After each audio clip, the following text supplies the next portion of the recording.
Any quarterback will agree that there are few feelings worse than throwing an interception. Unfortunately for them, this part of the game isn't going anywhere. So how can quarterbacks learn to mentally prepare for this turnover and recover their mental game as quickly as possible? Welcome to the Sports Psychology of. I'm Gabe Zelico. Today, we're talking about the sports psychology of throwing an interception. Are there any ways you can train and prepare yourself mentally that leads to throwing fewer interceptions?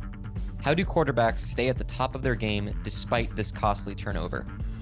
What tools can you start training today that will lead to throwing fewer interceptions and higher confidence when the inevitable does happen? Joining me today is Riley Jensen, CEO of RJ Performance Group.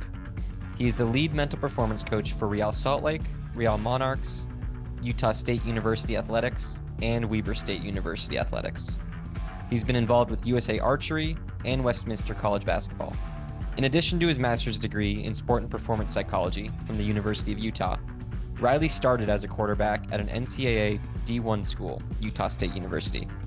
He was also named first-team junior college All-American quarterback and coached football at a Division I program at North Carolina State. Riley is the perfect guy to talk to about sports psychology and football, so you're in for a treat. Timestamps are in the description. Enjoy. Riley, what would you say got you into sports psychology, or where does your appreciation for the mental side of sports come from? I think I was lucky in some ways. My first introduction to sports psychology was when my father was the tennis coach at Utah State University when I was a young kid. I think I was 11 or 12 years old, and I had um, I guess the luxury or the benefit or the blessing, whatever you want to call it, of being able to meet with Dr. Rich Gordon, who is a pretty highly renowned mental performance coach and PhD in sports psychology and psychology at Utah State. I didn't know it at the time, but he was very well connected. He worked with Masters champion Mike Weir. He worked with a myriad of different athletes. And when I was in school studying, he was in 3 different textbooks, being quoted and being asked his opinion about things. I had no idea that he was that great. My dad knew that he was great. And so that was my first introduction. It helped me with my second serve in tennis. My second introduction was when we had moved to Salt Lake, and I was starting on the varsity basketball team as a sophomore, and I was petrified to shoot free throws. I was shooting like 50% free throws.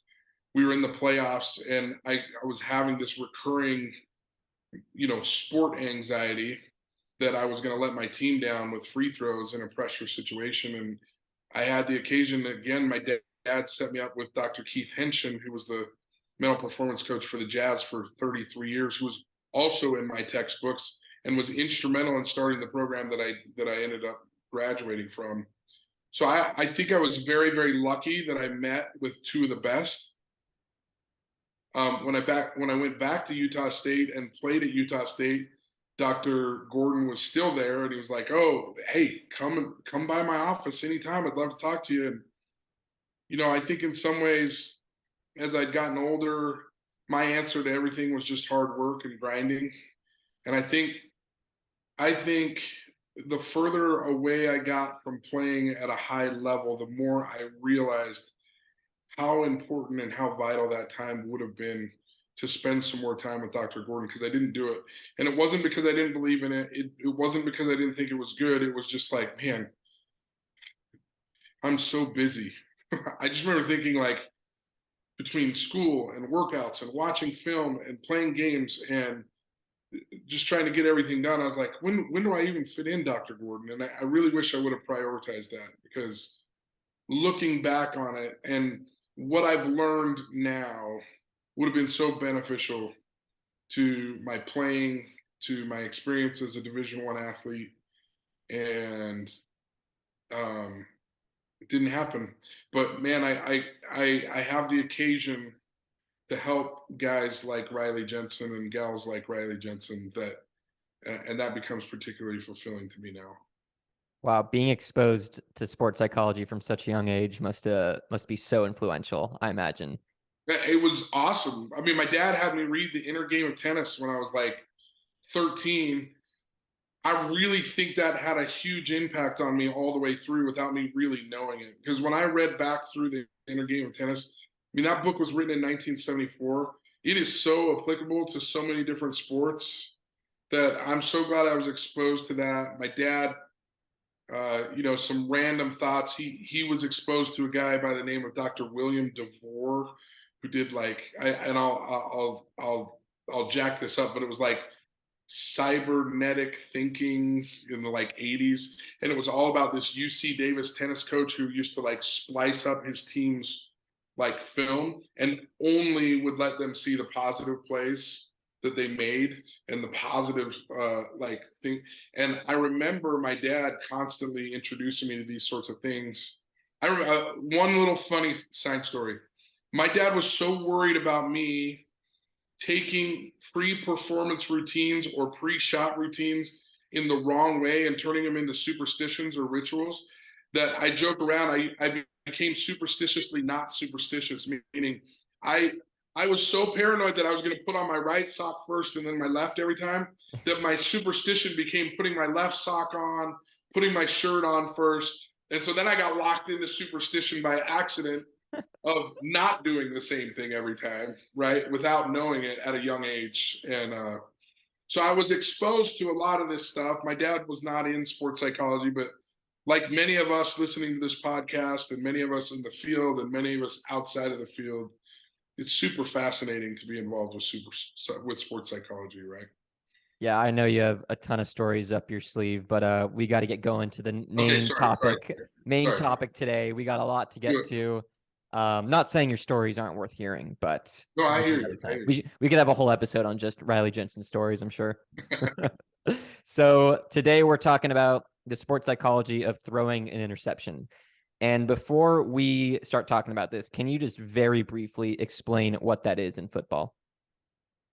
Yeah, so an interception is when a quarterback who is in charge of like throwing the ball and really advancing the ball for the team, when he throws the ball to the other team and the other team's able to capture possession of the ball.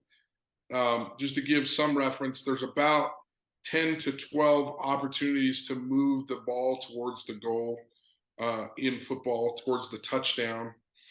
And so when you throw an interception, that's a missed opportunity to score. And so giving the other team possession and giving them an extra possession, if you only get 10 to 12, well, now you're down to 9 possessions and they're up to 12 to 13. You can see they have more opportunities to score. And so it can be very detrimental to your team when you turn the ball over or when you throw what's called an interception. And from a spectator's point of view, it's one of the reasons I love football. Watching it is because the game can turn on its head so quickly because of a fumble or an interception where all of a sudden the other team has possession. And this is why throwing an interception is something that triggers a lot of quarterbacks. Either thinking about it can get them to stress out about thinking about this and not wanting to commit this play, or after they do throw an interception, it feels like it could be the end of the world. So there's a ton of sports psychology that goes into just this single play that you might see a couple times in a game. You might not even see a quarterback do this in a single game, right? They could do it 0 to like 3, 4, maybe 5 times if they're having a really rough day. Well, they're lucky if they're still in the game after 5 interceptions. Yeah. So here's how we're going to frame this episode. First, let's talk about the thoughts and types of mindsets quarterbacks might have leading up to their throws that could lead to more interceptions. And before we get into that, though, I just want to talk very briefly about how certain thoughts enhance stress. You feel even more stressed out than you were before. And why this is important is because when your stress response kicks into overdrive, when you're experiencing excessive stress because you're so worried about throwing an interception or messing this play up, you have physical symptoms that manifest from just this stress based in your mind. And one of the most important ones to point out is the muscle tension that becomes very tight in your arms. So imagine if a quarterback is already very stressed out leading up to the snap, and then this excessive stress leads to more muscle tension, meaning they're going to feel tighter. in their arms, their neck, their shoulders, their legs. It's going to make them feel worse. So they're less confident, but also throw less accurately. A lot of what we're going to talk about is how to manage these thoughts that contribute to a lot of stress. And it's really important to first gain awareness around a lot of these different mindsets and thoughts that quarterbacks might have. So let's get into some of those thoughts. Riley, do you want to start us off of where you first go in thinking about problematic thoughts or mindsets quarterbacks might find themselves in that could lead to more interceptions thrown? First of all, this is a fun podcast for me because this is unique.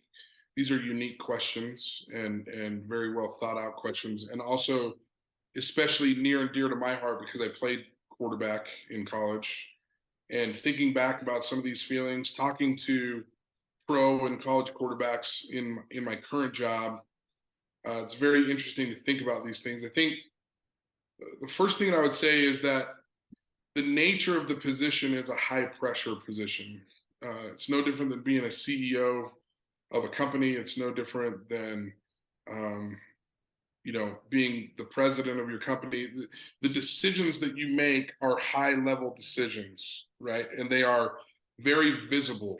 And so it can lead to some stress and anxiety that maybe some other positions don't have, or where it doesn't happen as much. So one of the things that it's important for quarterbacks to do, in my opinion, is to avoid catastrophizers, right? This is all or nothing type thinking, all or nothing type phrases like always or never, everybody, nobody, every time versus never, right? These are phrases that we call catastrophizers in the sports psychology world. And the reason why they can be a little bit stress inducing and really detrimental to your performance is because they're seldom true. One of my favorite phrases to use with quarterbacks is it's never as bad as it seems and it's never as good as it gets. Just helping them to avoid that language of like, well, I never perform well in the clutch, right? Oof, that's a dangerous statement, right? I always throw an interception in the red zone. Oof, very dangerous, right? These things. And we can change the way that we talk to ourselves. That can lower some of the baseline of our anxiety and stress levels, which can lead to higher performance because, as you and I both know, being part of the sports psychology world, when the amygdala gets activated, right, now we've got alarm systems going on, and we don't always make clear, concise decisions when the alarm systems are going off. And if we're setting off alarms before we've even stepped on the field, that can be problematic, right? So the key is, what do we do with that? How do we control the amygdala? How do we get back to our prefrontal cortex where we can actually like control some of these thoughts and make, when you describe a great quarterback, you call him cool, calm, and collected, right? I remember my buddies like, dude, be the quarterback of your family. Come on. Like, when I was like panicking or thinking, like, be the quarterback in your family. You can do this, right? So to get to cool, calm, and collected can be, it can be an interesting process. Breathing techniques can help, right? Using different verbiage on what it means to be a good quarterback, or even thinking to yourself a little bit differently, right? It's very easy. It's very easy to think to yourself like, oh, whatever I do, I just can't throw an interception this game. Well, when we do that, we're drawing pictures of throwing interceptions. A better phrase would be, man, it's just really important for me and my teammates that I take care of the football today. Well, now I'm drawing a different picture. When I say take care of the football versus not throw an interception, those are two different pictures that I draw in my head. And the second one happens to be particularly impactful to like what I'm trying to accomplish. Both of them are trying to solve the same problem. One of them is focusing on a picture that is more along the lines of what we're trying to do. The other one's drawing pictures of what we're not trying to do, right? And our mind, when we say these phrases, it starts to draw pictures. It's no different than the old example of like, if I told you right now, Gabe, don't think of a pink elephant, right? If you want to change that picture, you either have to change the color of the animal or you have to change the animal, right? So for me, pink flamingo is a way to like not think of that. But we almost all think of that in the very beginning if that's our thought process. Same thing with don't strike out in baseball, don't throw an interception, don't give up too many goals as a hockey goalkeeper, right? So we have to be careful about the verbiage that we use before we even get on the field, before we even get there. And I think that's really, really important. Now, as far as the emotional regulation and stress regulation that you talk about, one of my favorite things to do is just do what I call a body scan. So all of our stress and anxiety reveals itself somewhere in our body. And a quick check-in, like just like a scanner, right? Like scan from the top of your head down to your body. Try and notice where you're feeling your stress. If it's in your shoulders, if it's in your chest, if you're feeling tight, if you're feeling your hands and your feet being jittery, well, all you do is take 10 seconds of tightening those muscles, 10 seconds of loosening those muscles, and 10 seconds of tightening those muscles again. That could be a really, really good way to release some of the tension and some of the stress and the anxiety in a quick and efficient manner before a big time moment, to actually just like check in, do a body scan, tightening and releasing of the muscles to like get yourself to just like lower your overall baseline of stress and anxiety can be particularly impactful to me. And a lot of times these things might be combined where you are becoming aware of what you're thinking and you're thinking, don't throw a pick in the red zone. And you realize, okay, I'm not creating the right picture in my mind. So you change that to take care of the football while at the same time you're scanning your body and gauging the stress throughout your shoulders, throughout those stress spots. So a lot of this, because there's so much going on in our mind and body that we can do to be in a better mindset, there's so much individualization where people determine what works for them because there's so many options and not every option is going to be the best for somebody. I know as a mental performance coach, Riley, you don't have a one size fits all agenda No, for your clients. It's always like, hey, we got to figure out what works and then we're going to refine it. no doubt about it. And really, as we're going through some of these things, there's lots of different tools to help with emotional and stress regulation. Um, Something that works for me may not work for you. I mean, one of my quarterbacks, and this is just me flipping to another position, is being a coach. I just told him before every game, I had him focus on one or two things. I'm like, look, if you point out the whip linebacker and you get us in the right protection today, it's going to be a huge day for you. Well, what I was really trying to do is just get him to focus on one or two things, because there's about 100 to 200 things before every single play that you need to do as a quarterback to be successful. Well, if you're really thinking about all those 100 to 200 things that you need to do, you're going to slow yourself down. I was just trying to get him to focus on two things, and I literally could see his blood pressure come down. Oh, really? Is that all I have to do is point out the whip linebacker and get us in the right protection? Yeah. If you do that, you're going to be just fine. I like to think of those as anchors. If you can anchor your attention to something productive and always have either one or two anchors in the spotlight that you can constantly shift to, you're going to be thinking more productively throughout your games. Whereas if you didn't have these anchors, you would more likely be thinking about, don't throw a pick in the red zone. What if coach sees me throw an interception today? What's he going to do with my roster spot? Having those anchors is such a good tool of replacing all of these ineffective thoughts that quarterbacks are bound to have. Every athlete is bound to have. That's why I think having these types of anchors is just essential in sports psychology. I love that word. It's great. I mean, because if you think about it, like quarterbacks have thrown hundreds of thousands of balls. They've read hundreds of thousands of defenses. The truth is, they know how to play the position. It's when they complicate it with too many thoughts that the decision making process slows down. So if you can get them anchored on one or two, what I call yellow or productive thoughts or anchor thoughts that you're talking about, the rest of that stuff fills itself in. It's almost like you're freeing up your mind and allowing your body to do the work. Absolutely. Couldn't agree more. Let's talk about other situations that might lead to less productive mindsets and thoughts within a quarterback. So some stuff I've written down here is it's late in the game and you're down in the score. So this is going to cause quarterbacks to rush and maybe not think through their decisions as quickly or as clearly.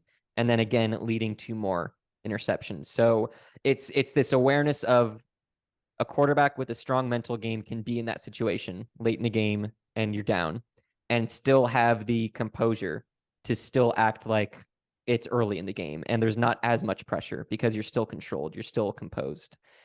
It's one thing to say to do that, and then it's a whole nother thing to actually do it. And later on, we're going to get to a lot more concrete tools that we've already been discussing a little bit to help quarterbacks get into this mindset even more. Other things I've written down include a quarterback fighting for a roster spot or wanting to be the starter on a team. This is going to create a lot more stress and tension within their mind and body, and again, lead to poorer performances. Other situations quarterbacks might find themselves in that can lead to more stress is maybe narratives around their play. Like you mentioned earlier, a quarterback having the thought of, I'm never clutch in the red zone. If a quarterback has that narrative going on in their mind constantly, again, like you said, the picture they're drawing in their mind is one that's throwing interceptions and not playing well, and you're more likely to execute what's in your mind. So quarterback narratives can be very dangerous if you are telling yourself that you don't think you're clutch, or much worse, if the media is all over you about not being this clutch player or not being able to bring success to your team when it matters the most. That can just cause so much tension and stress within your mind. And Riley, as a former quarterback, especially in the college level, can you speak to a lot of these different ways of your mind hijacking your performance? Yeah, I mean, these it's interesting because I'm working with an SEC quarterback right now. There's different quarterbacks. I have a professional quarterback, maybe experienced this more in college than he has in the pros because he hasn't been the starter yet in the pros. But one of the things that's interesting is if you're not in control of your social media and you're not in control of what's being brought into your mind, someone else is going to control it for you, right? And so when people slide into their DMs and say, I wish you were never born, you're the worst quarterback in the history of A, B, or C school, right? One of the things that I remind quarterbacks of when it comes to narratives outside is they never pick on somebody that sucks, first of all. Like they never go after the third guy on the bench, right? They only go after starters. So one of the things that you have to realize and play a game with yourself is one of the things that I help them to do to reframe the situation is pretend that they're operatives for your opponents. Like this is the Russians trying to get into your head Yeah. and subterfuge your performance, number one. Okay. Number two, you need to control that narrative by locking things up, not being on social media. Make sure people can't slide into your DMs so that you're not seeing that narrative, because that's your own narrative is going to be tough enough to overcome, let alone if you're getting pounded through by TV and social media and different avenues, right? And better yet, another thing I have on here is just the worry of if you throw an interception, getting hounded on Twitter or Instagram, getting people to message you like this. Locking up your social media puts that worry to bed. You won't even see anything like this. Every quarterback that I have, no social media from mid-July until your season's over. Like none. I remember you encourage that for most of your clients. Am I right? Yeah, I think social media. We're not Superman and women. We're not Wonder Woman. We're not Teflon. We have feelings. We have let's control that a little bit, right? Like let's control that. So that's number one. The second thing that I think is important to discuss with a quarterback when you do make a mistake or when you're worried about making a mistake is, and I know that we use this phrase a lot in sports psychology, but pressure is a privilege. It only comes to those who earn it. Like if you're feeling pressure, lean into it a little bit, because I've never felt more alive than I did when I was playing college football. When I was playing on Saturday nights and I got to make the big decisions and I got to make the big throws, I never felt more alive than I did on those Saturday nights. And so sometimes we just need to reinterpret some of our sport anxiety and as excitement and as a great opportunity rather than danger. So I think just reframing it that way can be important.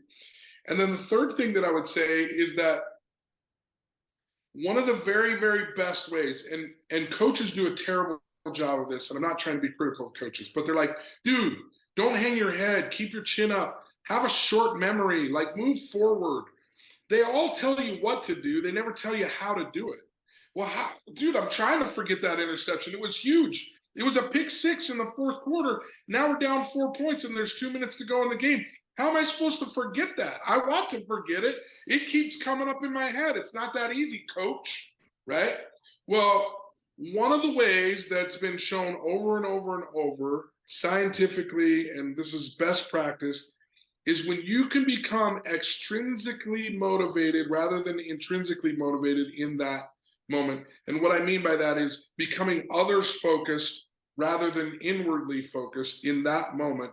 It's one of the best ways for you to have a short memory. If I can, after throwing a pick six, cheer on my teammates on the defense, talk about to my receiver how well he's been playing, tell my offensive lineman I really appreciate how well they've been blocking all game, and tell them that I'm going to be ready for this next series. And if you guys keep doing the same things you've been doing, we're going to be just fine. That helps me to forget my own problems or my own inadequacies from 3 minutes ago. And kind of, I always ask players, when does the last play end and when does the next play begin?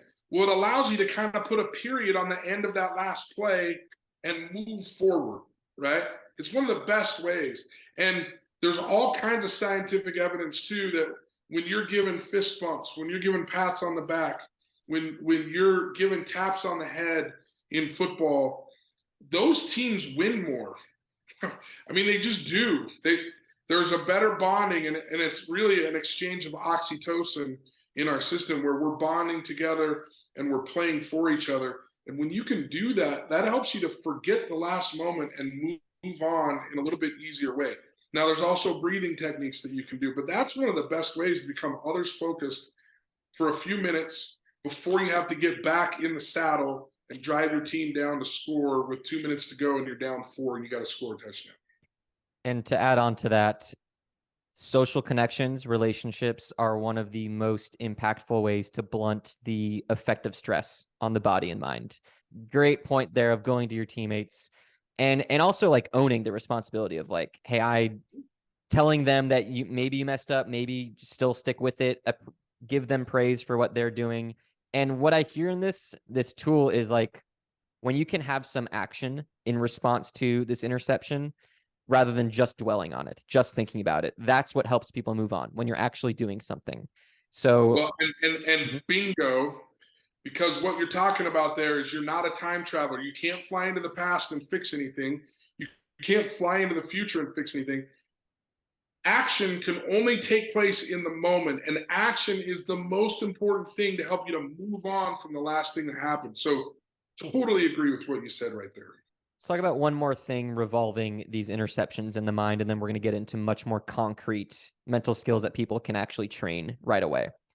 And first, I want to talk about how off the field can impact your thinking on the field. So this is relationships at home with family or your spouse. If that's not going well, that's going to impact your mind and become more distracted and or stressed out before you take the snap. Also, if you have a lot of schoolwork or just work to do after a game about something, this is also going to create distractions, more stress, and again, lead to poor performances. Do you have anything to add on to those two real quick? I love these questions. These are great questions. And what you're talking about here is an holistic approach to what we're trying to achieve, right?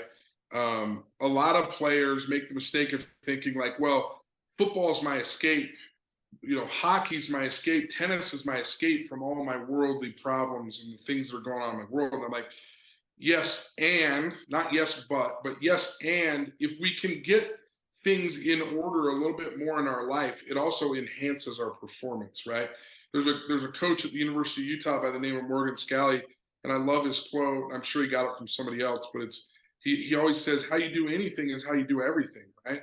So if you've got problems off the field, with relationships, with a professor, with a teacher, with a significant other, or with parents, or with fans, it stands to reason that we should be working towards solutions in that situation. I had an athlete just last fall, a football player who couldn't figure out why things weren't going well. Well, he had 2 Fs in 2 different classes.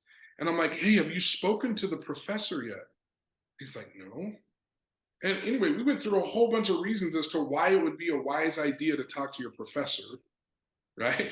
Number one, they're less likely to fail you if they know who you are, right? Like, number one, that's just like off the table, right? Now you know who I am.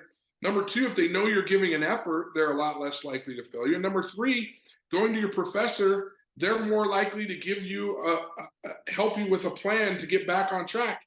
And at least if you're on track, you don't have all the stress of like, I'm going to fail this class. My dreams are going to be thrown away. I'm not going to be able to play next year, whatever it is that is fueling the fire. God, we got that off the table. It was like instantaneous. He went and saw both of his professors that way. That next game was like a turning point in the season. He ended up getting all conference. And he came back and he thanked me. And I'm like, dude, don't thank me. You did the work. Like you went and talked to your professor and it cleared your mind so you could play more freely, right? Working on cleaning up a corner of your desk, not well, literally and figuratively, Yeah. both of those work, right? Like cleaning up a corner of your desk can have a huge impact on your performance by just making a little bit of effort to clean some of those things up. And wow, those are really, really like low, to me, those are low hanging fruit to improve performance.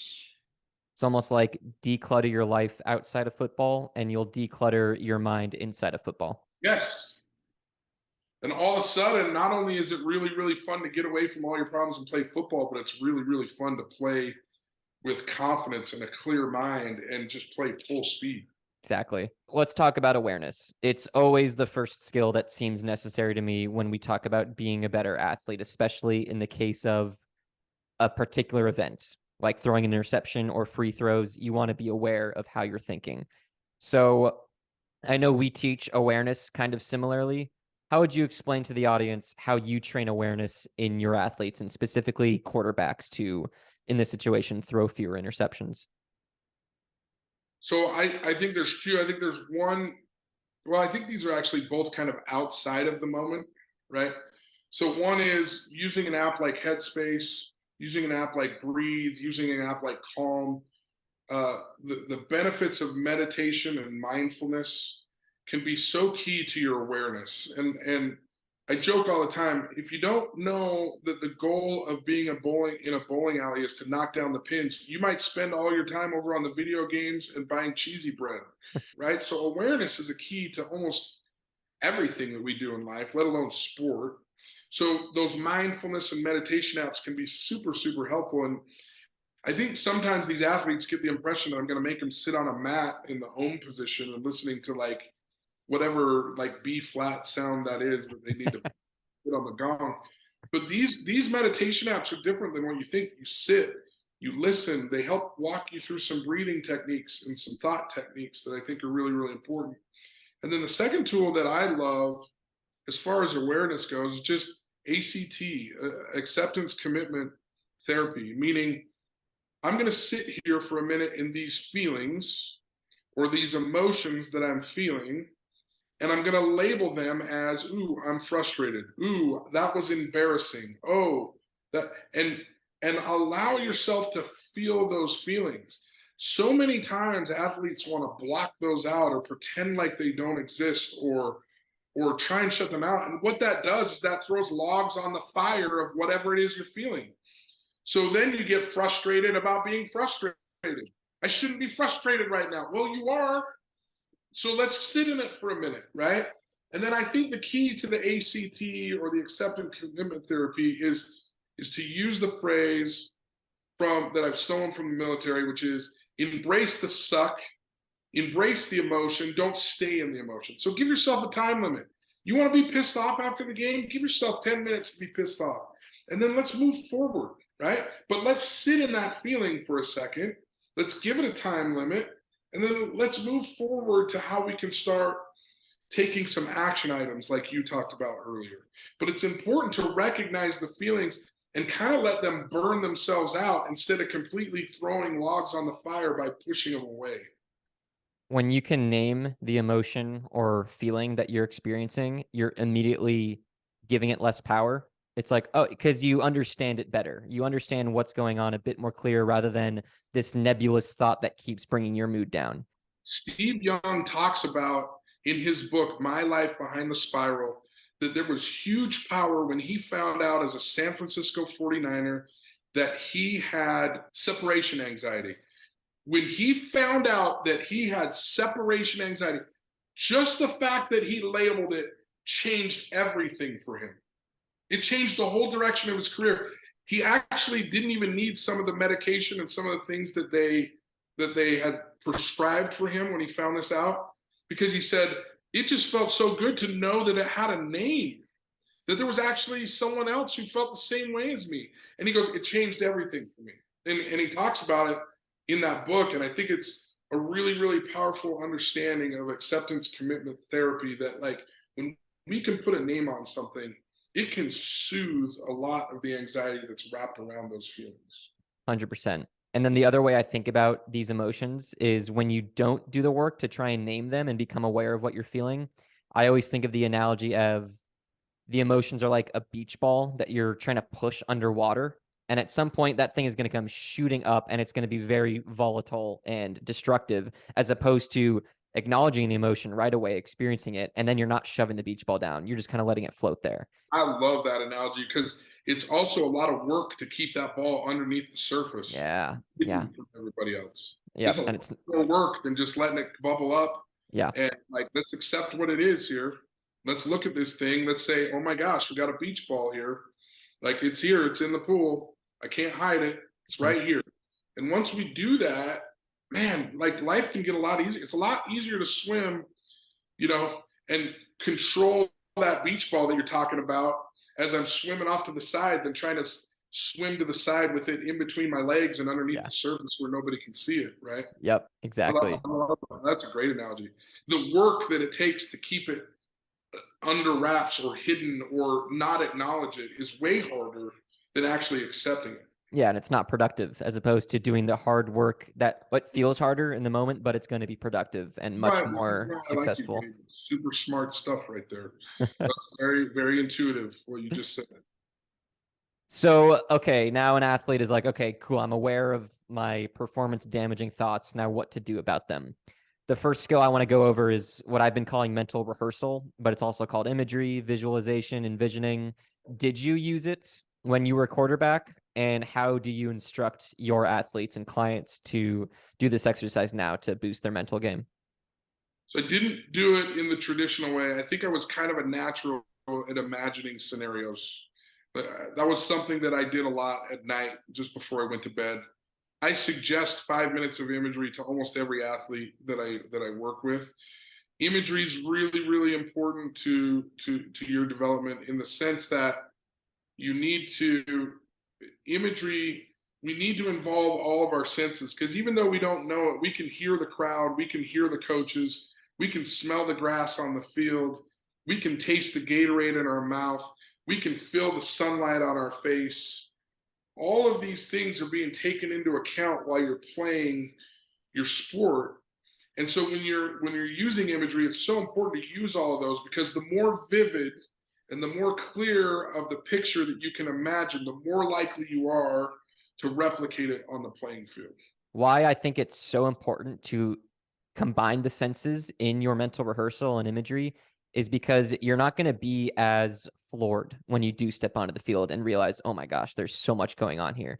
If somebody just imagines the pictures of them playing well and throwing well, then when they step onto the field, all those sounds are going to cause their brain to go into that stress response overdrive once again, because it's new. It's new information to process. Whereas if you were imagining those sounds of the crowd beforehand, it's not going to be as new when you step out onto the field, and your brain's going to go, oh yeah, we just experienced this. Not as big of a deal. Right. It does. It totally normalizes the pictures. It helps you to normalize the situation that you're going to be facing. And I think, man, if there's something that I've learned in the sports psychology world, the more we can normalize some of the feelings that we have, some of the different experiences that we have, and realize that there's a whole bunch of people that are going through the exact same experiences. For some reason, that actually makes it feel not as enormous. Definitely. Right? Definitely. normalizing anxiety, Hmm. normalizing pressure, normalizing stress as part of the process. I'll never forget, I think I was 11 or 12 years old. We were playing in a state championship for Little League football, my equivalent of a state championship. And it was about an hour ride away to where we were going to play. My mom was giving me a ride, and I just looked over at my mom. I'm like, Mom, I'm so freaking nervous. I am so nervous. And I'll never forget the words. And I think it was really, really astute on her part, maybe accidentally, but she just said, "Good. I'd be worried about you if you weren't nervous." Healthy nerves. Totally normalized my nerves. Then I Mhm. was like, then I thought about it differently. Oh, okay, well then this is supposed to happen, right? Now what? So then it became like a so what, now what? Okay, so Yeah. what? You're nervous. Now what? Yeah. Right? It's our reaction to stress. The great ones that I work with, it's the reaction to stress and pressure that's different, not the fact that there is stress and pressure. It's Hmm. their reaction to it that becomes where they're so locked in and dialed in. So just to wrap up imagery, I think it's very clear that players should be doing this before games and maybe even outside of games, and they're just practicing on a consistent basis. But what about during games, like when you're on the bench in between drives, or you're in the huddle, it's before the snap? Is there any reason quarterbacks should do imagery, or would you recommend against this, or maybe some people that prefer it? I think there's a level of comfort for people with imagery. There's some people that really, really like it and enjoy it. There's other people that don't. Um, I think I think that you just kind of go with the flow with these athletes. There's going to be one of these tools that become particularly impactful. Yeah. And so I think if you're a practitioner listening to this, don't get too stressed out if they're not all into imagery like you were as an athlete, right? It might be acceptance commitment therapy. It might be breathing techniques. It might be reframing the feeling of nerves, right? Whatever it is, get to where they feel comfortable right away, get to where we can talk to them about it right away, and then maybe slowly implement some of those other things as their comfort and their confidence in you as a practitioner and a confidence in these tools become more and more solidified over time. So the last thing I want to bring up on this episode is the dreaded interception is thrown. So a quarterback threw an interception. They're obviously not going to feel great about themselves. Let's discuss ways that this quarterback can recover their mental game and refocus. Do you have a go-to method that you would encourage an athlete to train? So I do. This is a little bit maybe outside the lines of sports psychology, but I think you'll see how it falls into it. This is something I learned in football that I think really applies. And I've really been trying to find a version of this for every single sport that I work with right now. But one of the biggest keys, like we talked about earlier, is to find an action item, right, that we can focus on when something goes wrong, right? So in other words, have a plan for adversity. What is your plan? It might be standing in a Superman pose or in a power pose. It might be taking a breathing technique in. It might be doing a body scan like we talked about. Whatever it is, that needs to be the first thing that happens. But then what we have to do is there needs to be some learning that takes place, right? Okay, so what happened, right? Where was the breakdown in my process? So if you can go talk to a coach, to another quarterback, to another player that says, "Oh, dude, the interception happened because your left tackle totally whiffed and you got hit in the back as you were throwing it, and it threw it off just enough that there was an interception." Okay, so it wasn't really no. And so what we're going to do is we're going to adjust our protection. We're going to make sure that we have the running back helping our left tackle this time. Put your mind at ease and just look downfield. Everything's going to be fine. That might be the answer to the question. But what I think is important before every single play for every single athlete is some sort of version of this. And I call it AAT for football players. What's your assignment? What's your alignment? And what's the technique that you're going to use? Right? So, what's my assignment? That's the play in football. Okay? What is it that I'm going to where am I going to line up? Am I underneath the center? Am I in gun? Where am I as a quarterback, right? I need to know where I'm supposed to be aligned. If it's another position, he could be on the right, he could be on the left, he could be on the line of scrimmage, he could be off the line of scrimmage. Where am I supposed to line up? On defensive side of the ball, that's probably 90% of playing good defense, just making sure you're aligned in the right place before the ball gets snapped, right? Like that's a huge portion of like what you need to do. And then the last thing is the technique that I'm going to use. So technique for a quarterback could be a lot of different things, but if you know you're having a pass play, typically there's one or two defenders that you're supposed to be looking at on every single play, right? I'm supposed to be looking at the whip linebacker on this play. If he gets deep, I'm throwing it right now to the running back. If he takes the running back, I'm throwing it right now to the guy that's coming into that spot. Assignment, alignment, technique. You could make an argument for that for golf. You could make an argument for that for tennis. You could make an argument for that for basketball, right?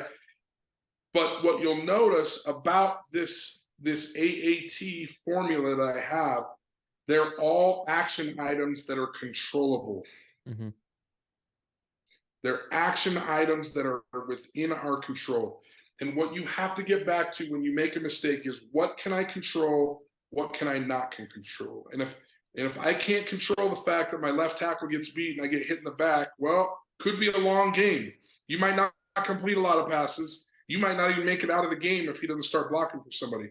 But if it was your fault and you didn't look at the right guy and you threw an interception, you got to make that correction. You got to make sure that you know what the tactic is, that you know exactly what you're supposed to be doing to move forward.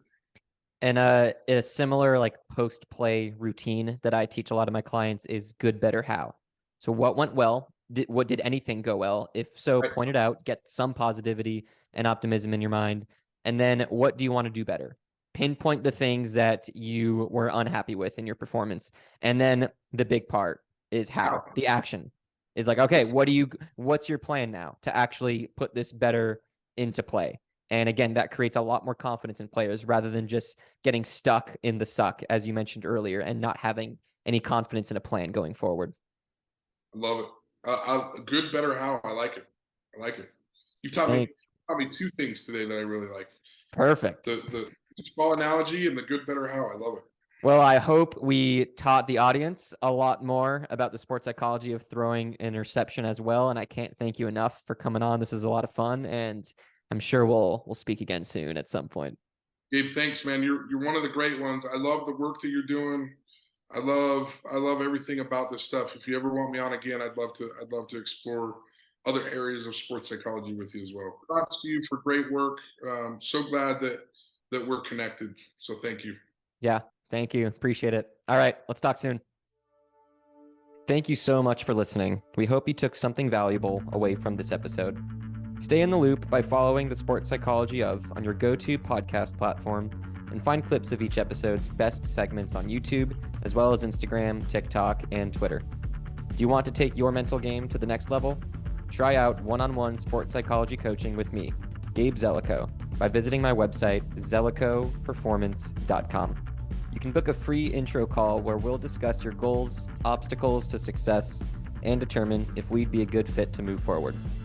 You can also email me directly at thesportspsychology@gmail.com regarding one-on-one coaching or the podcast. Links to social media, my website, and email are all in the description. Thank you again for listening.